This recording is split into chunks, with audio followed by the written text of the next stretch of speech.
Ang Senate, hindi naman prosecutorial body. Parati tayo in aid of legislation. Talaga bang in aid of legislation ito? Yun ang pinagtatakahan ko. Unang-una, yung pag-issue ng subpoena, sinabi na namin na talaga hindi kami sang-ayon sa ganun. Sa Korte at yung nasa Senate, halos pareho ang paksa, no? Sabihin na natin, iba yung sa Congress. Ang problema,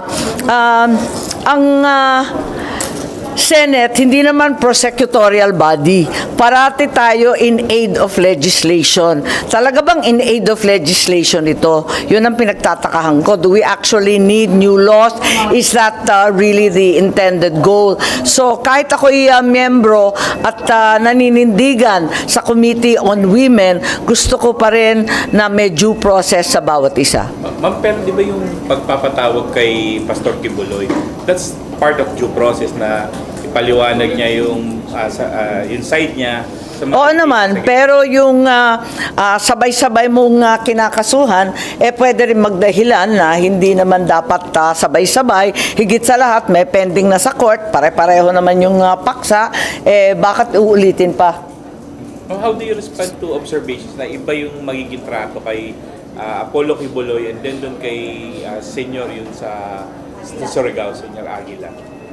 Siya na-contempt, kahit na nag-attend siya, na-contempt siya kasi sabi ng mga senador, di siya nagsasabi ng totoo.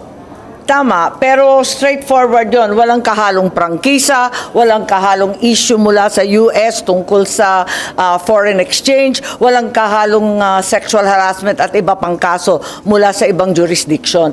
Magulo ito Kaya nagugulat kami, ba't naman sabay-sabay? May kumukuyog ba?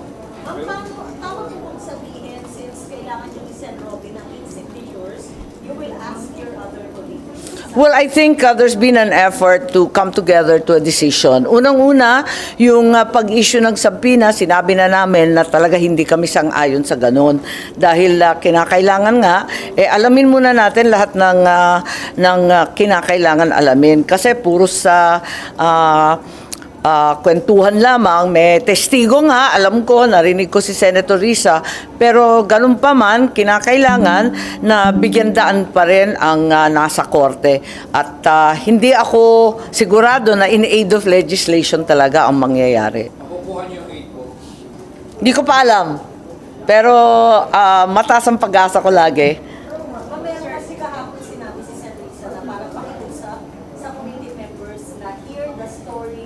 The stories of these OFWs na allegedly nahinga ng masyadong pera ng mga etc.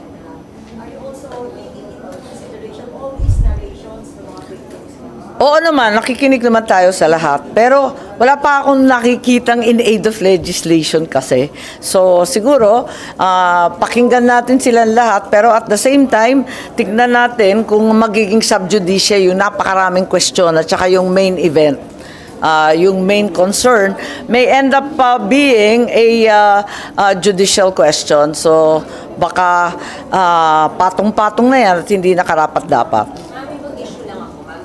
VSP Zubiri, kakatapos na niya mag-response. Hindi ko narinig pasensya. Sabi lang niya, ma'am, nakausap niya na puro kayo na sinusuportahan siya. Pero, ma'am, wala pa kayo pero sa statement of support. Sinabi ko na, di ba, na-trauma na ako sa pirma. Allergic na ako sa pirma. Tantanan na ako sa pirma. Ayoko nang pumirma lang, maski ano muna. Pwera lang dun sa Committee on Women. But do you support? Oo naman. Wala namang ibang kandidato. Meron ba? Meron. May kumausap po ba sa inyo kung meron? Wala naman. Parati man tinuturo si Jinggoy. Wala naman sinasabi si Jinggoy. Maraming nagsasabi si Loren. Sabi naman niya, hindi siya interesado. Sino ba? Ma'am, update lang pala. Kumusta na po si First Lady? Okay lang. Wala nang lagnat. Pero nag-iingat lang kami dahil sa kanyang edad, ano? Definitely out of danger. She's not on the Well, I hope not. Yes, I think she's alright. But she's still in the hospital. Yeah. Nag-iingat lang. Kasi nga, dahil sa edad, syempre, ingat na lang kami. Okay, maraming salamat.